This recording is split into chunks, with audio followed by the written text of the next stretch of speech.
continuity. It's time for tonight. 6, 5, 4, 3.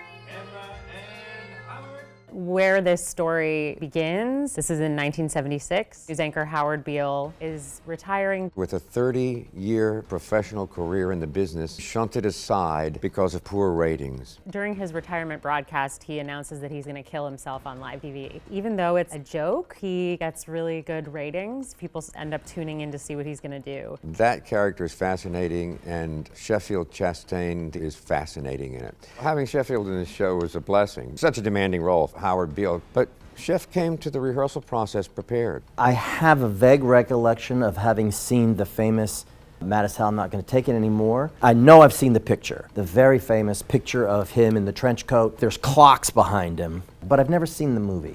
I'm looking forward to. I won't watch it until this is over. The other character is his buddy, Max, head of the network news, and protects Howard from the corporate toxic media that want to use and misuse him for money. Max came up in news at the time of CBS, the Ed Murrow gang, Tiffany Network ethos of what broadcast news was supposed to be, now confronted with a new generation that is more interested in the if it bleeds, it leads ethos.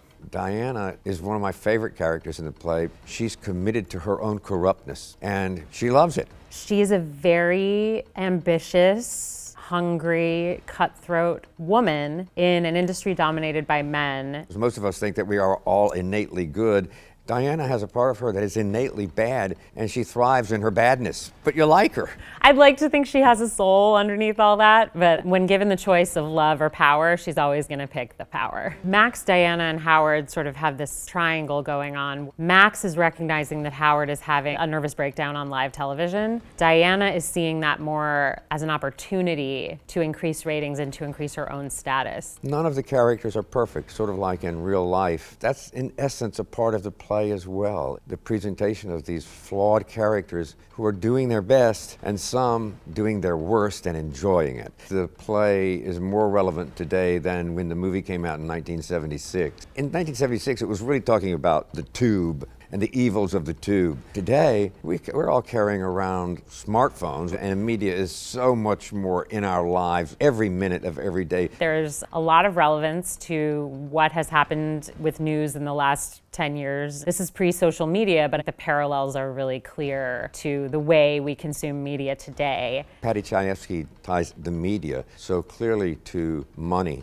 If we communicate through this tube and we're always watching and trying to behave like the people on the tube, we become like the people on the tube. Do they become our role models? Sometimes these are not the best characters in the world. We should pay more attention to our connections that are real and honest. In that way, it's ultimately an aspirational play.